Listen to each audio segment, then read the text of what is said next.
Episode 72, The Paradox.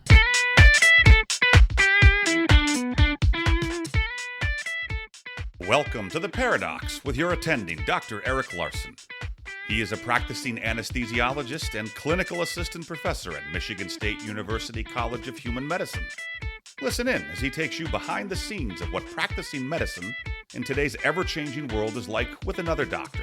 The Paradox is a fun and accidentally informative show for physicians, patients, or anyone who has ever found themselves in a waiting room.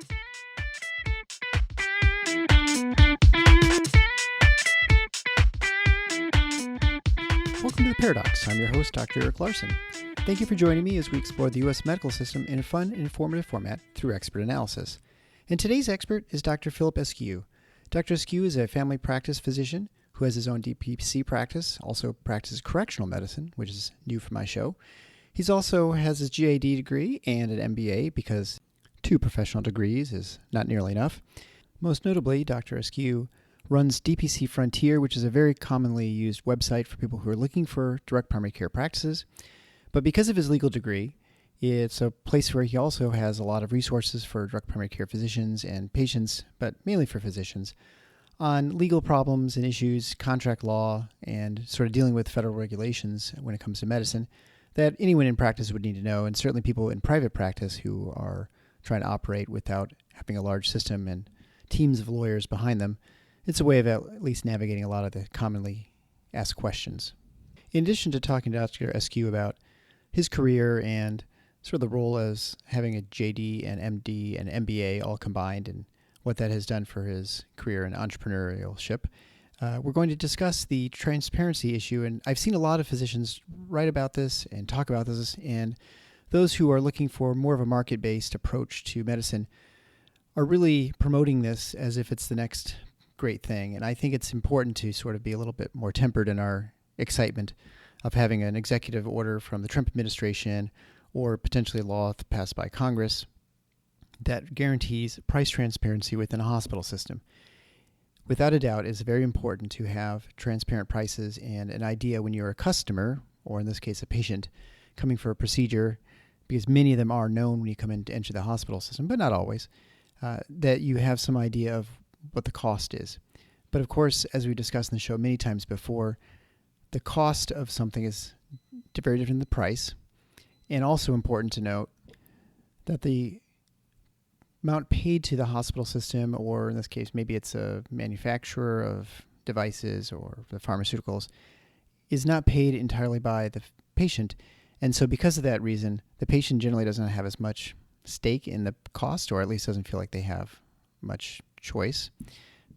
And so any measures that are brought forth to compel transparency of prices from the entities that are charging is going to be fairly unsuccessful. It's not going to yield the results that people hope. There's not going to be significant price shopping by most patients because, for the most part, patients are not price sensitive for the most part. There are some who have HSAs, there are some who pay cash, but it's a very small percentage of patients. And until that number changes, there will be very little impetus for the people who are involved in the transparency debate to actually provide useful, transparent prices because they are rarely, if ever, competing on true price. It is possible that insurance companies could suddenly start demanding people look up prices ahead of time to find the lowest cost alternative in their town. So if you're in a larger place, obviously that may be something that really could give a monetary reward. I know insurance companies have looked at that at times, but interestingly, as we talked about in the last episode, you will notice more and more insurance companies are involved closely with pharmacy benefit managers, with hospital systems, with physician groups. And so when it comes to pricing and cost, the insurance companies may not have a cost-lowering strategy that one might assume an insurance company would have. Dr. Eskew also goes into the aspect that I had never thought of before, but is the litigation aspect of the transparency laws or executive orders, in that there'll be a lot of litigation and probably the effectiveness of these provisions will be really, really delayed being implemented to any meaningful endpoint. The links we talk about in the show and all the show notes can be found at theparadox.com/072. I'd encourage you, as always, to continue sharing this show with your friends and colleagues and family. I'd also encourage you to send me show ideas, as I'm always looking for new things that are happening in medicine that would be of interest to me, and by extension, you too. So please send those to the Paradox Show at protonmail.com. You can also link to that through the main website at theparadox.com. So without further ado, Dr. Phil Eskew and our discussion on whether hospital pricing transparency will even help. Enjoy. Well, welcome. I'm here with my new friend, Dr. Philip Eskew. He's a direct primary care physician for Frontier in Wyoming. He's also Vice President of Clinical Development and a General Counsel at Proactive MD, a General Counsel at the DPC Coalition. And because he's not busy enough, he's also a Site Medical Director at Horizon Health in Wyoming, which is a correctional medicine. So, Dr. Eskew, thank you so much for joining the show today. Thanks for having me, Dr. Larson. It's good to be here. Well, I know you're familiar with the show a little bit in that we talk a lot about direct primary care. We talk about alternatives to various types of medicine and people who are doing innovative and sort of entrepreneurial things. And certainly you have your finger in a lot of pies. So could you just go through your background? I mean, you're someone who's accumulated a lot of paper, is what I always say. You have a DO, a JD, and an MBA. So you've gotten a lot of professional degrees. Could you just briefly go through your background and sort of the order and why you sort of got each of those 3 degrees? Sure. So I grew up around parents who were physicians. My mom's a pathologist, my dad's a family doc, and they usually complained about issues that were sort of ancillary to medicine around the dinner table. And I guess I kind of picked up that bug when I was little, and I thought, yes, I want to practice medicine, but I want to be even happier about it than they are. And if I want to make a difference, it's going to require some detours so that I understand these other areas. I see. And undergrad, I was a chemistry and accounting major. The accounting wasn't enough, so I did the MBA, and that wasn't enough, so I did the law degree, and finally felt like, okay, now I've got enough information to go be a good doctor. And so I did things in that order, and it was intentional. I saved medicine for last because I knew how long the process was, and that I probably wouldn't want to go back and add on those other things after residency. Yeah, right. It proved to be useful. I mean, medicine is the most regulated industry in the country, and there are very few people that speak both languages, and even fewer that seem to be focused on efficiency and transparency, at least the way I always tend to look at things. So it was a useful detour, and I'm glad I did it. And it's fun to put out all that legal research on DPC Frontier. Right. Yeah, and actually, I didn't even mention that in the bio, but you run the DPC Frontier, and I've talked a number of times on the show that if people are looking for a direct primary care practice or concierge practice, one of probably the best site or the most inclusive site that I'm aware of is the mapper site that you have at the dpcfrontier.com. And so if people want to, find a place near them, that's usually a good place. Or if you certainly have a practice, it's a good way to get it sort of known. Mm-hmm. Yeah, I'm happy to do that. It started when I was still a resident in 2014. I started putting it together as part of a research project I was doing at the Robert Graham Center. Ah, so it was a research project that made you set up the site initially. Interesting. Yeah, I started aggregating all this information, and I was already handling all kinds of random legal questions from folks. And I thought, this would be a lot more efficient if I just put the information out there on website format. So one thing led to another, and I kind of threw up the structure, and I've just been adding to it ever since. If you get a question that's not already answered there, I try and find a way to answer it online, and then I just reference that in the email response often. One of the questions I've had as someone who never went to law school, obviously, is when you go to law school and you study for 3 years, you obviously have some sort of, you can pick your sort of field of study or where your emphasis is going to be. What did you like pick health policy or health law or something like that when you were in law school with the intention of going to medical school afterwards? That's a good question. I mean, when I first started law school, I didn't necessarily tell them I planned to go right into med school. I think they would have thought I was completely crazy if I'd said that day one. I did pick up as many health law electives as I could, but you really don't have a major in law school the way you do way you pick majors in undergrad. Where I went to West Virginia University, and I think most schools in the country, your first year is pretty well set. You really don't pick a single class, at least we didn't. And then everything beyond that, with a few caveats and a few categories that you have to cover, is mostly elective. People are surprised when I tell them that income tax is not a required course in law school and that it's not even tested on the bar exam. But, apart from a few areas like patent law, where actually people saw my chemistry background and they all thought I was going to go into patent law because you don't have very many chemistry majors in law school. Right. And there is a separate patent bar, and people who do that work, they have plenty of it. But obviously I was more interested in healthcare, and I took as many electives as I could. I took summer classes, I took winter break classes, and that's how I got through law school a little faster than usual. And most of the electives I took over those breaks, oddly enough, were in healthcare. So it worked out. Yeah. And I suppose, when you're looking at law school, it's 3 years. And so, you've already got 7 years of medical training after starting from medical school through residency. Anything you do to shorten those times, obviously, is advantageous.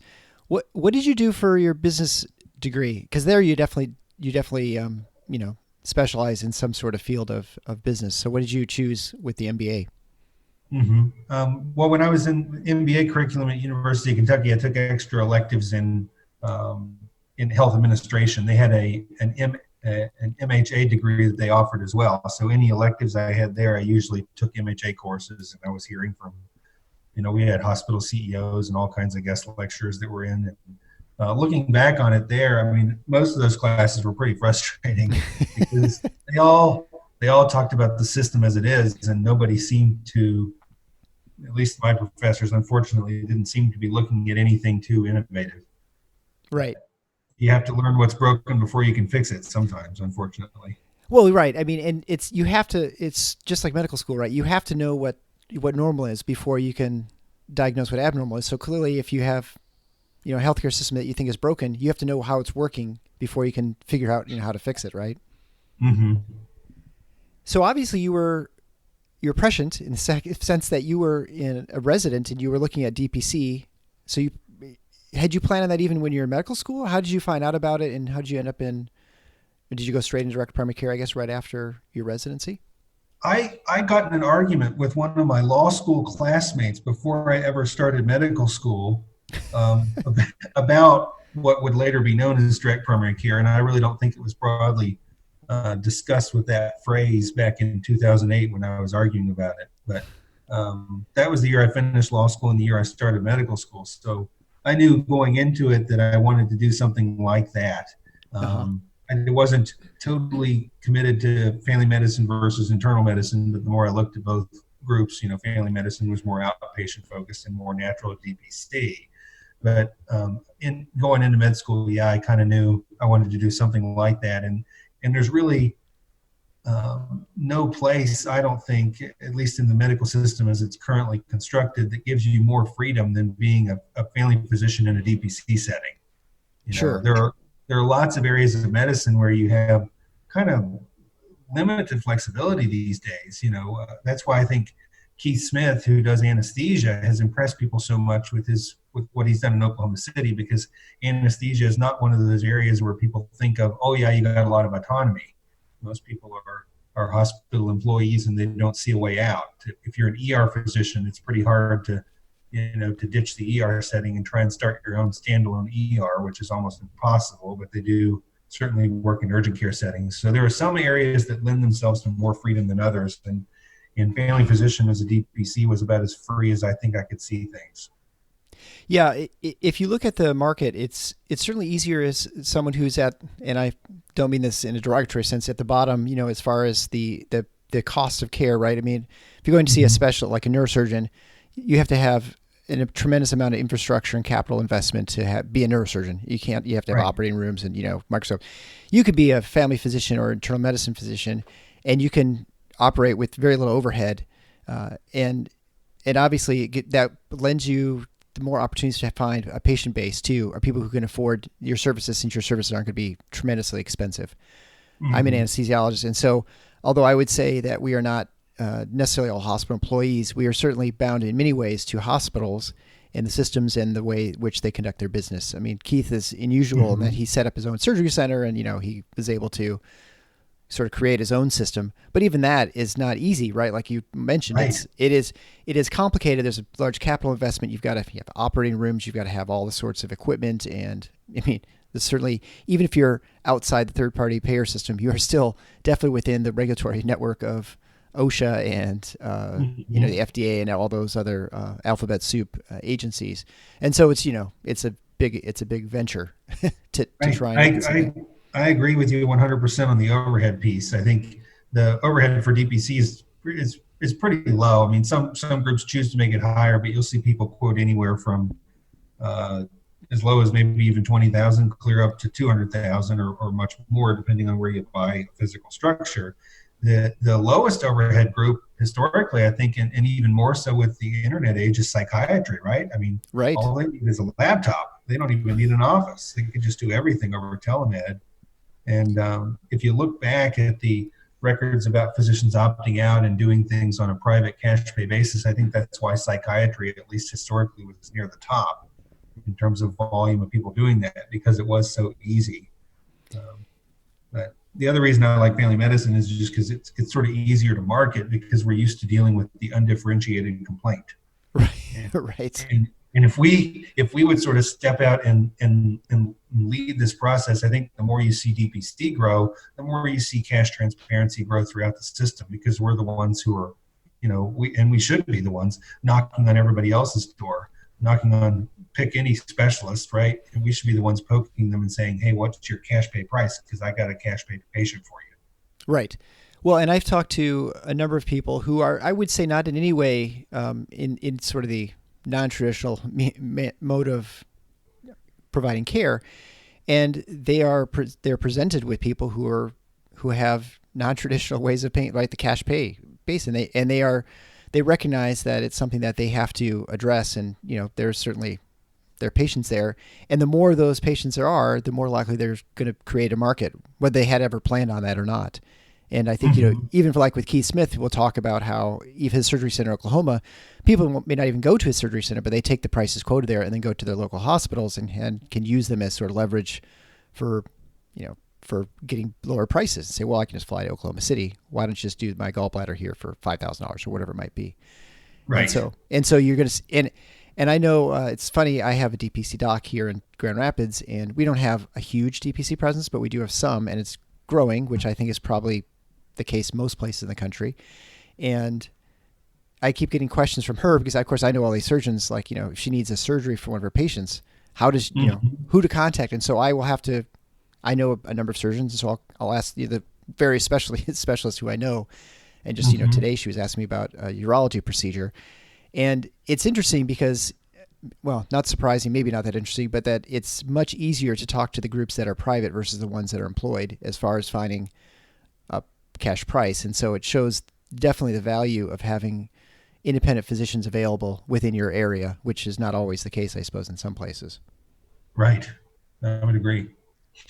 You're in a very rural area. I mean, all of Wyoming is primarily, I know you have some large hospital systems, I imagine, but we were talking before we started, and we're talking about cities of 60,000 or like the big metropolis in the town. So what kind of, are you setting for you finding specialists for your patients? How do you do that? Is there always an expectation that you have to go to Omaha or Denver or Boise or something like that? Or how does that work for you?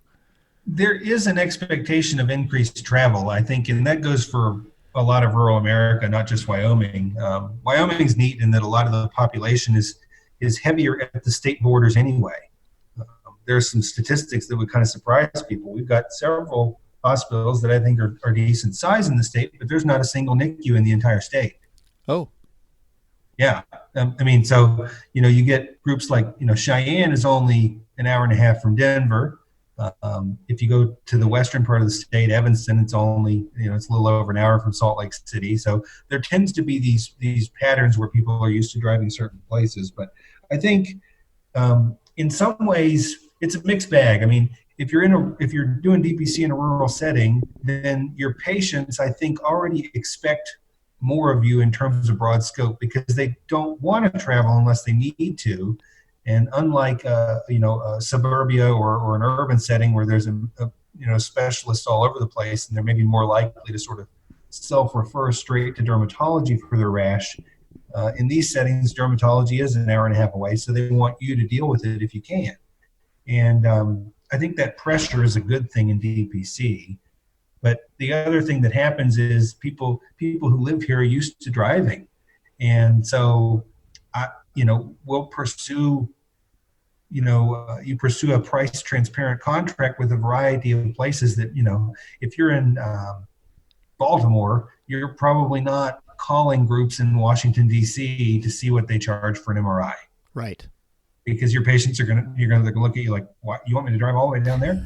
Right. But in Wyoming, that's common. We call Denver, we call Fort Collins, we call any number of these places, and we say, all right, here's your price here, here, and here. And maybe you do want to drive an extra hour to save $200. Sure. Maybe you were already planning a trip there anyway. So that's done, and I think it'd be more advantageous for even the Baltimore DC example I gave. Go ahead and do that, because you'd be surprised. Your patients are willing to travel to save a buck, and it does give you leverage, because every time you pick up that phone and talk to a specialist or whoever, you can bounce more of these options off of them, and it's what stimulates competition. Sure.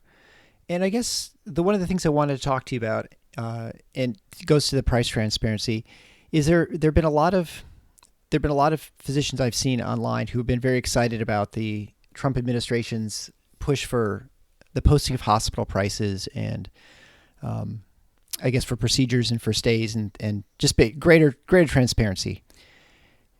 Can you tell me what you have a background not only as a physician but obviously with the legal degree and you're general counsel for a number of groups? Kind of walk through what transparency these rules will actually do and what they won't do, and I guess where you think the benefits and the maybe, I don't know about negatives, but certainly the problems that they might pose. Mm-hmm. So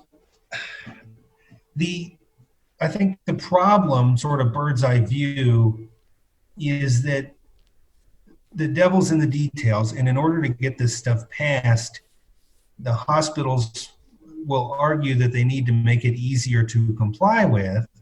And I think the temptation is going to be, okay, yeah, we'll give you a charge master, and it's going to be fake high prices, and we're going to bury it on our website in a place that's hard to find. Right. So as far as I know, the proposal is going to require them to release a gross charge, which is kind of that charge master price. And supposedly where the rubber meets the road is maybe they're going to have them release some de-identified minimum and maximum negotiated charges without naming the payer. And that's where I expect there to be a lot of litigation, because for years, Blue Cross, Cigna, Aetna, they have all argued that the price is a trade secret. Right. Nobody else can have it. And they've had ridiculous terms in those contracts that say things like, you can't charge anybody else a lower price, or, that kind of thing. So that stuff they're going to litigate because it ruins their business model. And I have no idea where that's going to come out. I'm not too optimistic that we're going to get the real transparency we want through any kind of executive order or act out of Congress, as much as they might try. I think the only way we're going to routinely get a real price is when patients are routinely asking, what's the price? Right. Yeah. Which is what happens in the other part of the market, right? Mm-hmm. Yeah. So, there have been several efforts at this kind of thing at the state level, and they've never led to anything dramatic as far as I know. Yeah, I think just to back up, because I always say the demographics in my show are about 50% physicians and 50% the lay public. People may be affiliated with healthcare, but are just sort of interested in it. And so some of the terms we just use are ones that people would not understand. So when you say a charge master, this is sort of like a list of all the prices of every single thing that might occur in the hospital, every medication you might get, a night stay in the ICU versus a night stay in the step down unit versus a night on the ventilator or whatever. And you can have you can imagine this gigantic list of just all these things that could happen while you're in the hospital, whether it's a surgery or a medication. And the hospital just will post some price there, and it could be, that would be, I don't know how long that document would be, but it'd be hundreds, if not thousands of pages, I would imagine. Right. And so the likelihood of you looking and saying, oh, if I need to go to the hospital for, get my gallbladder out, how much is it going to be? It would not almost be impossible. It would be impossible to know how much it would be by looking at those charges. And also, as you mentioned, those are gross charges. Those are the charges that the hospital those are sort of like the rack rates. I've talked about this in the last episode, where they're not real charges, right? It's just right. They're fake prices, and they're sticker prices nobody would really pay. And as you said, we referenced Keith Smith earlier. The nice thing they do is what everybody should do, which is they bundle the price. Right. Because when a person's thinking about a total knee replacement, they're not thinking about the 30 CPT codes that are included in that. They're thinking, how much does all of this cost when it's added up? And the fact that there might be a variant of 10 CPT codes that could be plugged and played depending on how the procedure goes, that's not something that's known to most patients. So if they have one or two codes and they go to this charge master on a hospital website, number one, they're guessing that they're going to have the right code and that they have all the right codes. So they might think that a procedure is only going to be 10 grand when in fact there were 10 other buried codes in there, and the hospital's going to charge them 50. Yeah, and if anyone thinks it's easy to figure this out, there are people who are trained to be coders. It takes many years. And even people who are certified, it takes many years of experience to get really good at it. And even then, mistakes are made and the wrong codes are placed. Or you could change one term you could bilateral versus just a single side, or, with or without contrast. If just for some examples in imaging, that changes the code and then it changes the price. And so it would be, like I said, it would be impossible for someone to look at one of those charges. The other thing you touched upon, I think is interesting, and not one that I'd ever thought of it before, but you mentioned that the law would state that they have to show the maximum minimum. And so this is sort of a way of having the hospital have to say, well, the least we accept is for this and the most we accept is this based on our contracts we have with our 27, let's say, insurance payers, both government and commercial. But we're just not going to say who it is, right? That's sort of the... But those insurance companies, they don't know what the other companies are paying either, right? And so they're, like you said, they're all sort of trade secrets. And, right. And the way it's supposed to be. They all reference Medicare and Medicaid because those are the only public prices for each code. Right. It's interesting. I feel like Blue Cross Blue Shield in Michigan is actually published, and it's but maybe it's not. Maybe it's just sort of public. I feel like it is for anesthesia charges because they say, well, we just have a rate. This is just the rate. There's no negotiating this rate when it comes to, and it's different. Depends on what side of the state you're on.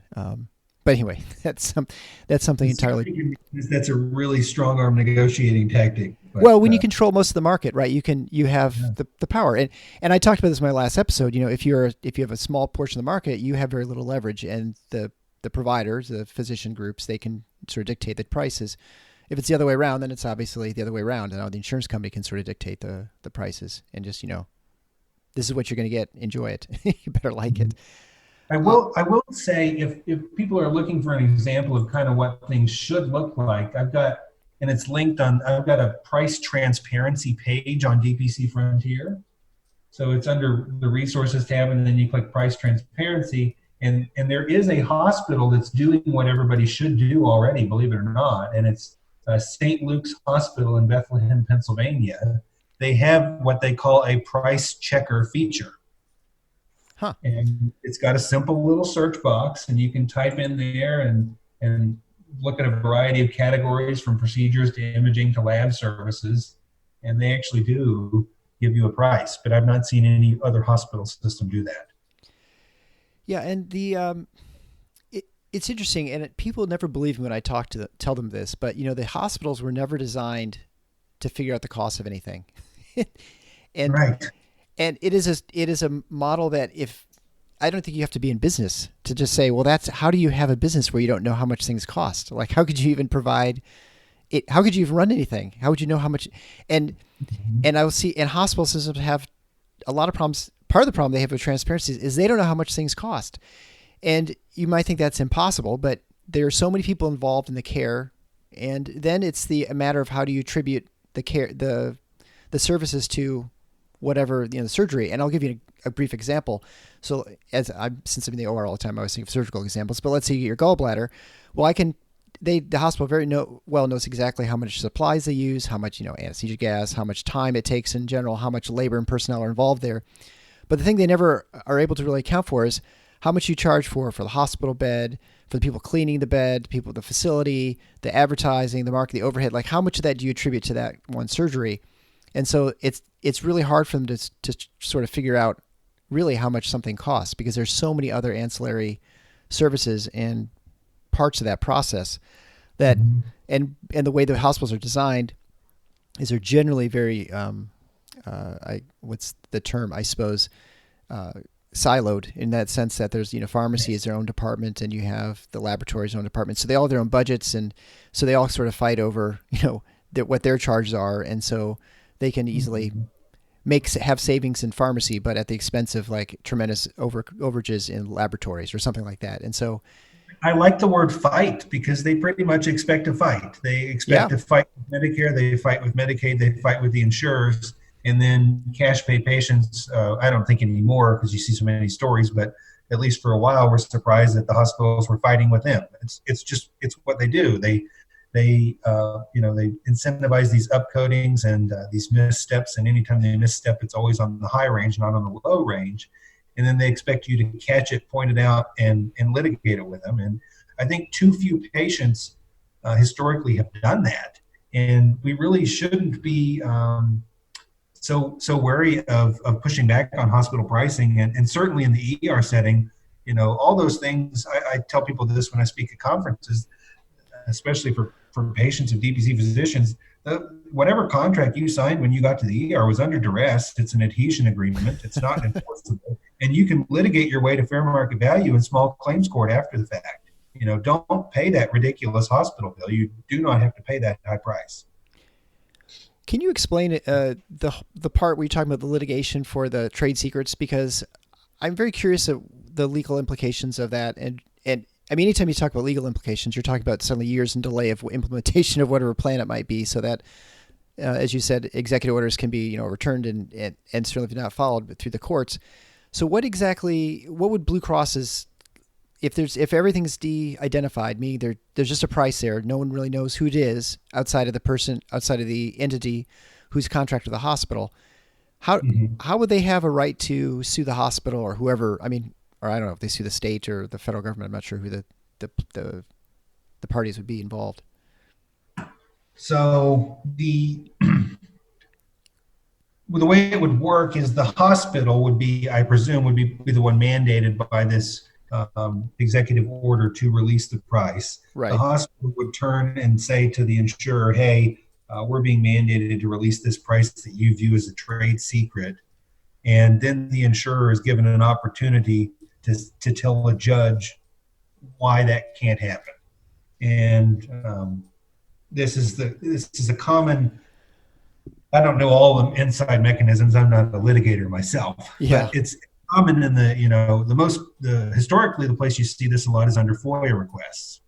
Okay. So Freedom of Information Act, and it actually happens in the DPC community too, with certain employers and certain city governments. You might have, let's say you have several DPC practices in Orlando, Florida, that want to work with the city and provide them DPC care, and they all respond to an RFP, a request for proposal, and then one group wins it, and the other ones that didn't get it want to know why they lost when they think their price and quality was better. So what do?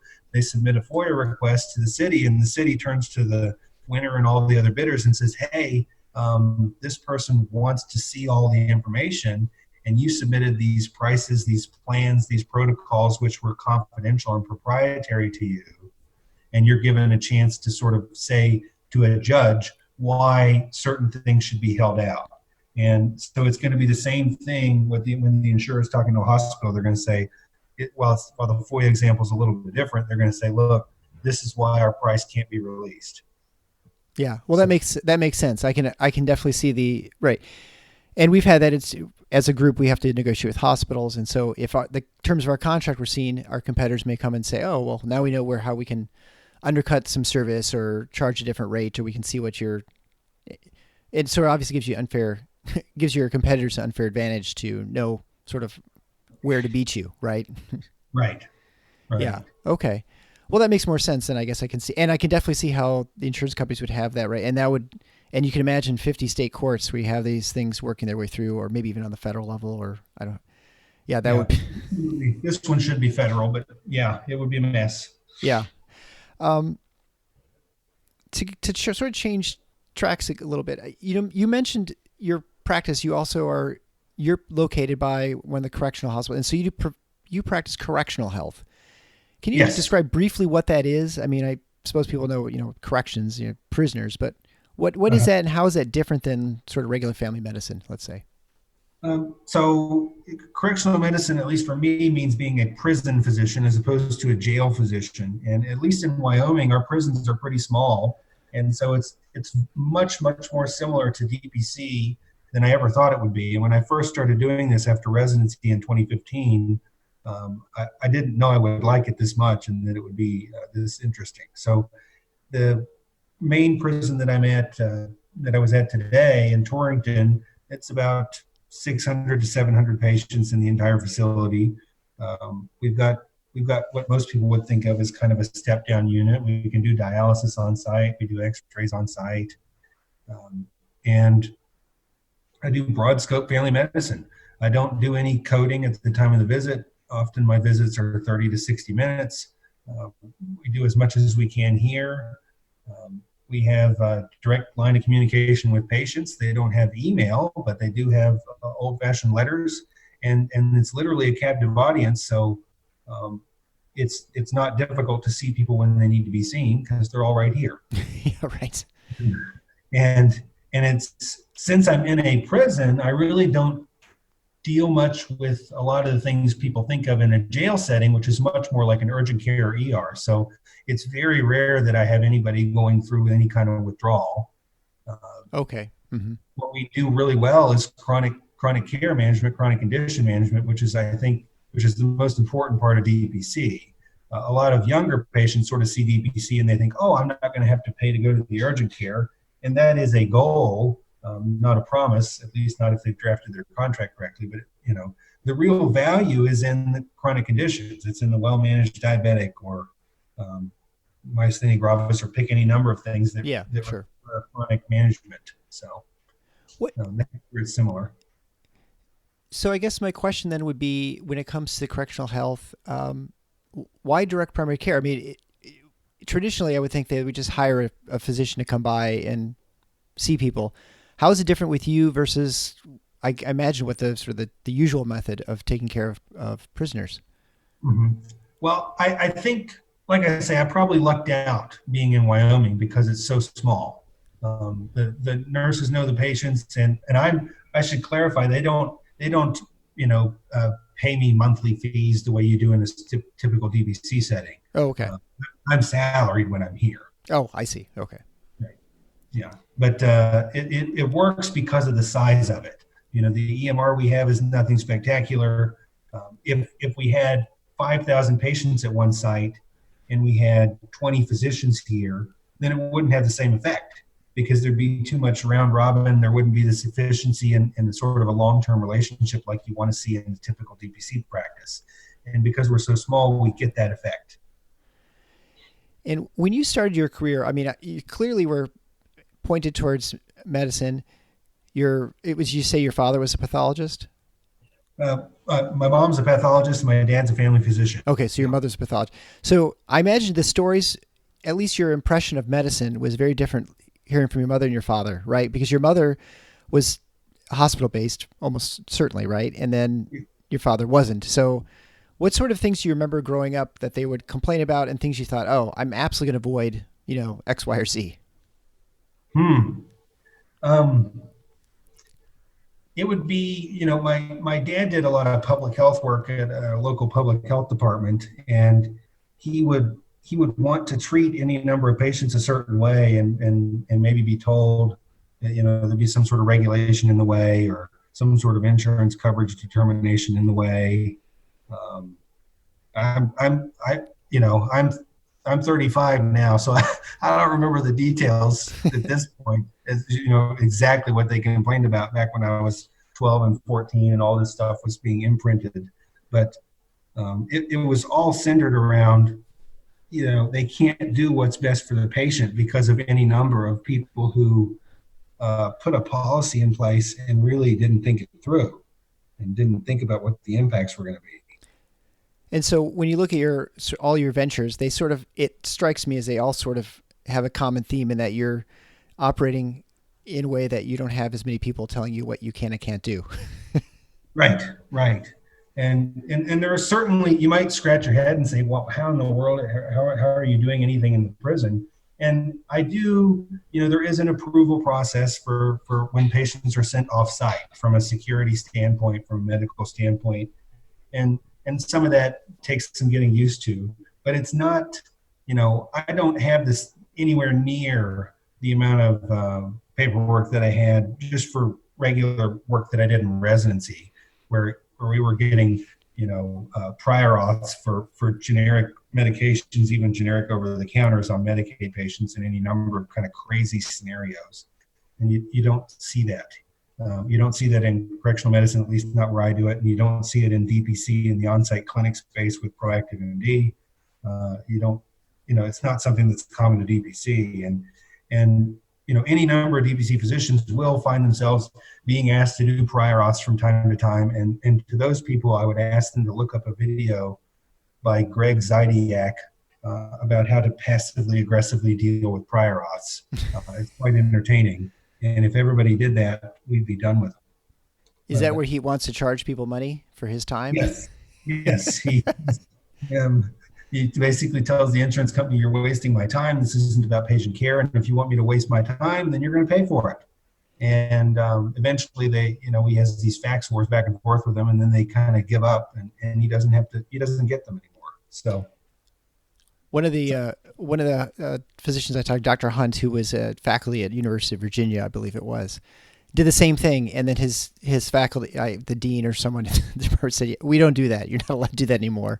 But he tried that for a while, which didn't earn him any kudos. And eventually he ended up leaving the university, I think. But yeah, well, that's a shame. I mean, if everybody did that, it wouldn't be a problem anymore. And it forces insurance companies to admit what it really is, and it's a way to waste your time, and they hope they waste enough of your time that you don't request that anymore. They don't want you to care for the patient in that particular way. And it would be refreshing if they would openly admit it. Yeah, right. I guess it'd be a small victory. With your relationship with Horizon Health and Proactive, are they similar? Are they different? What sort of things you're doing with those ventures?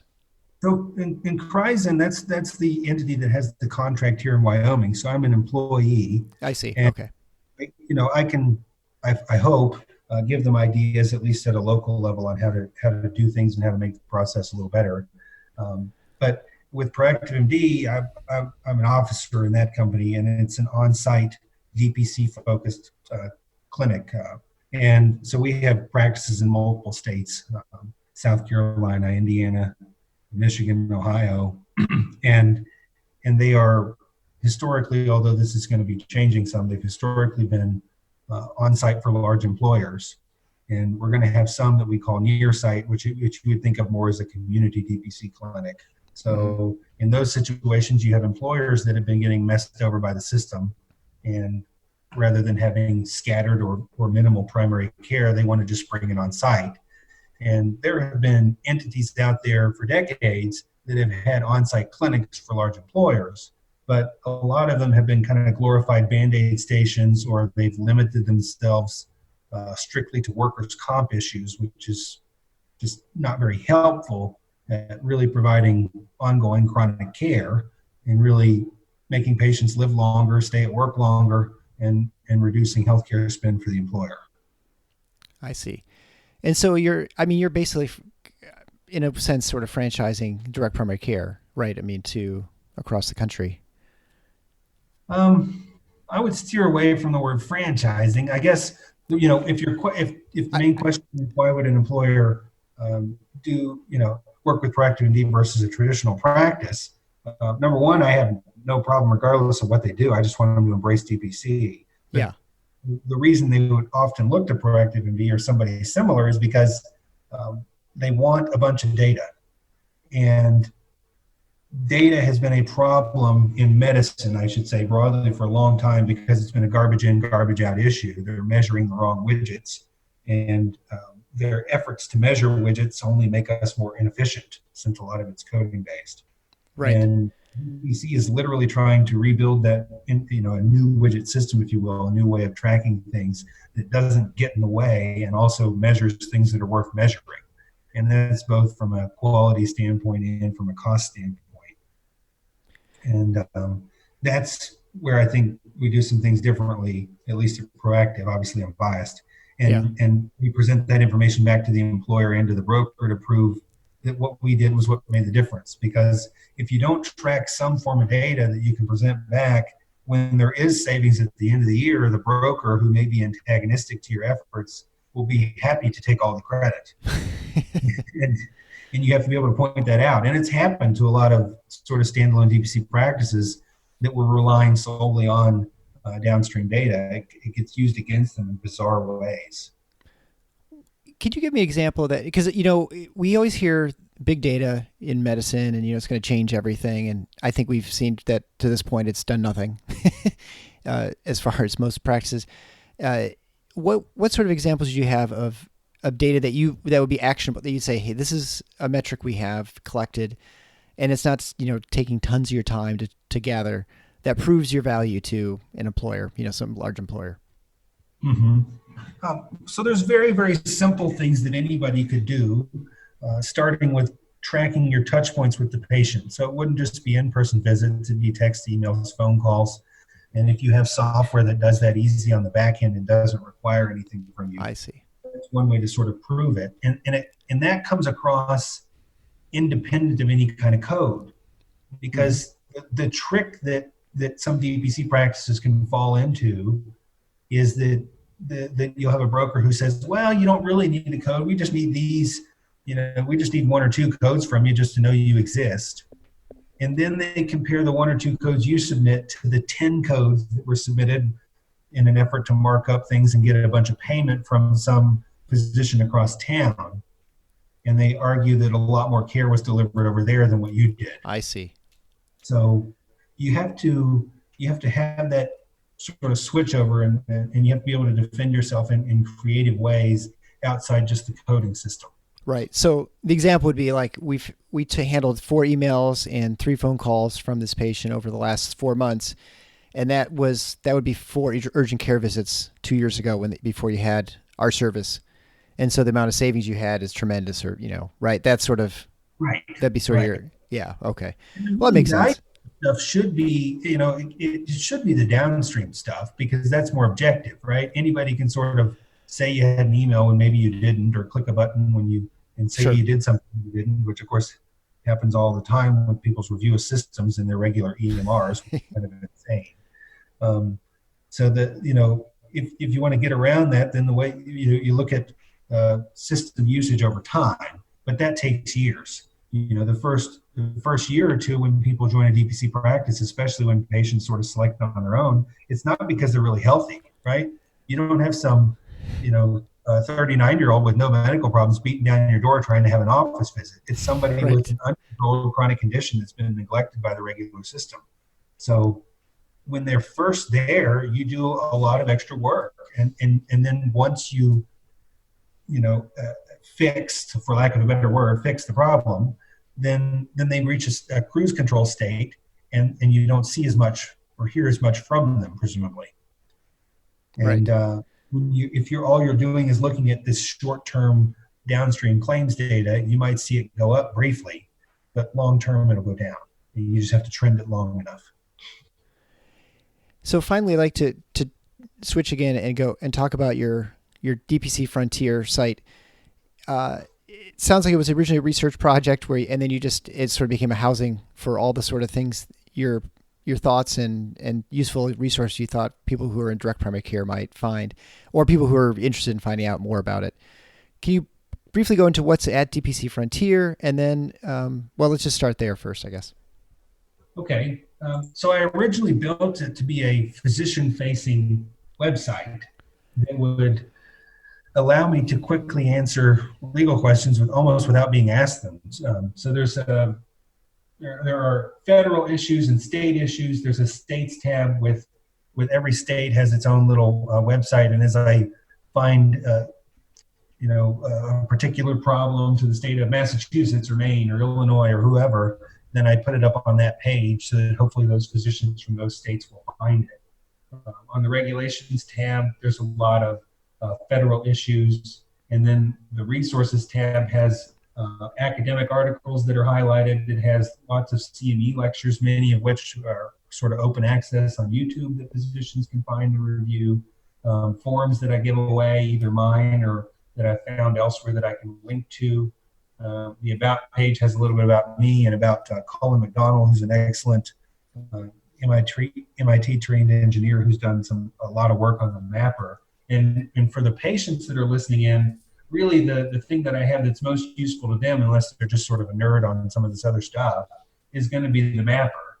And on the mapper page, when you click on that, it's got a box at the top where you can type in your city or zip code, however you want to search, and it'll zoom in, and you've got dots for each practice. And a green dot means that all that practice does is DPC.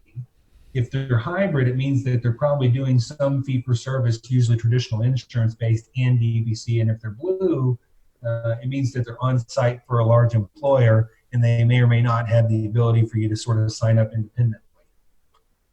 And so each of these dots, when you click on it, it'll take you to a more detailed DPC mapper page that hopefully the practice filled out. They might have videos, they might have hours, and their prices listed, hopefully. And so you can sort of see things at a bird's eye view and quickly assess which DPC practice you might want to join. And then there'll be a link, of course, to the practice website as well, which should certainly have all that information available. Right. What is your sense in the direct primary care movement and the growth? I mean, I think my impression is that it's growing quickly, but as someone who's just only looked at it for the past few years, certainly when I started the show a year and a half ago, it's grown quite a bit just in Michigan. But even if you double, it's still a tiny fraction of the amount of actual practice and physicians who are practicing in the state. But I know you had sort of mentioned before, maybe it's an email, that you would almost expect an exponential growth on this movement because people would see, both patients and physicians would see the benefit of having a more honest transaction, simple, less paperwork, less sort of middlemen involved in the process. And yet we're seeing more I think we're describing more linear-like growth.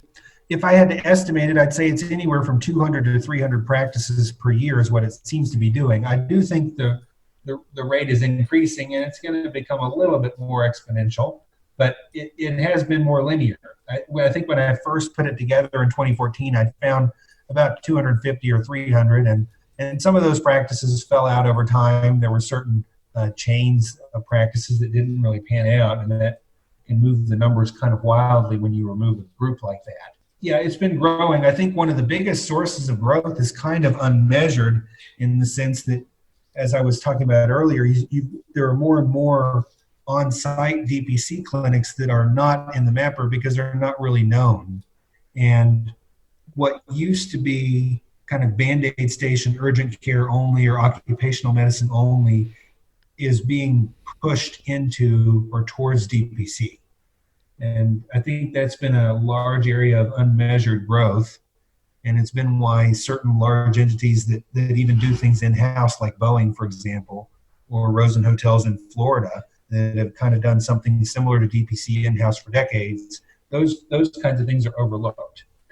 But my general summary would be, just like with price transparency, as long as patients are asking how much does it cost, there's room for more and more DPC practices to grow.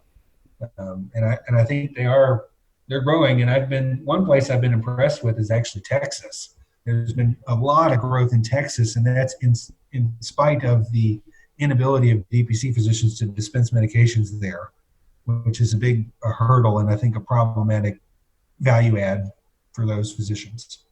Yeah, I mean, I think, certainly one of the benefits of my doc here in town is I can get medications at slightly above wholesale, which is significantly less than you can get at the pharmacy, even with your insurance discounts, which I say in air quotes.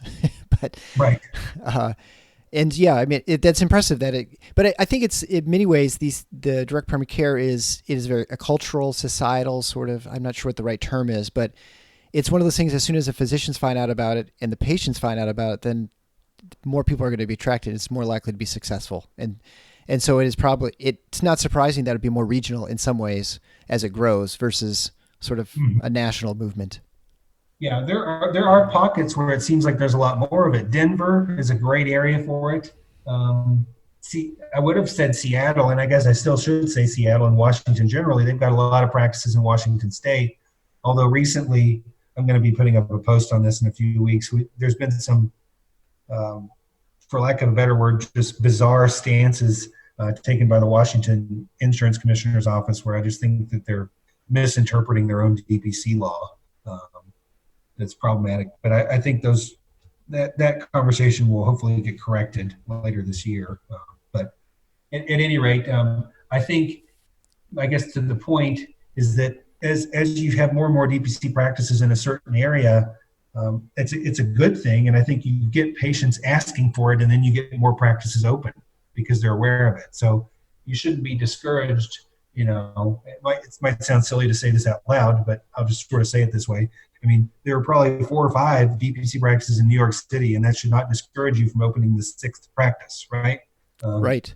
You shouldn't say, well, I need to go to North Dakota because there aren't any DPC practices there yet. I think, there's plenty of patients for everybody, and there are areas of the country where you don't have to explain what it is.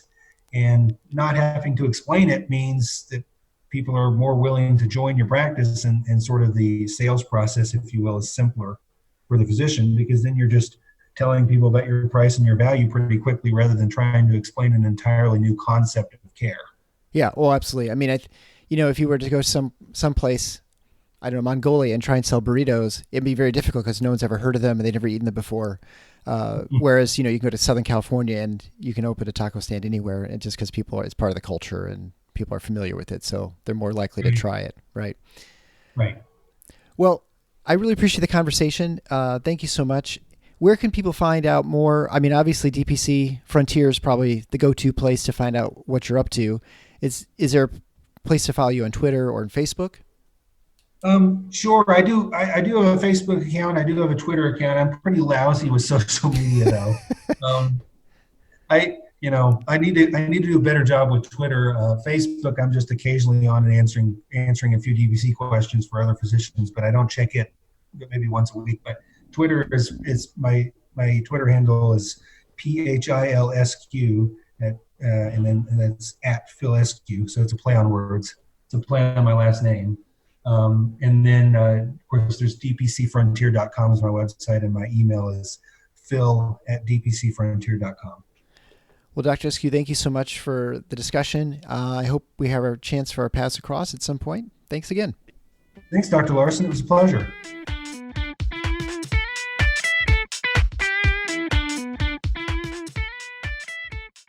Thanks for listening to The Paradox. If you like what the doc is doing, please subscribe and leave a review on iTunes or Stitcher. And share the show with your friends. Become a supporting listener to get access to special bonuses at patreon.com/theparadox. Show notes can be found at theparadox.com.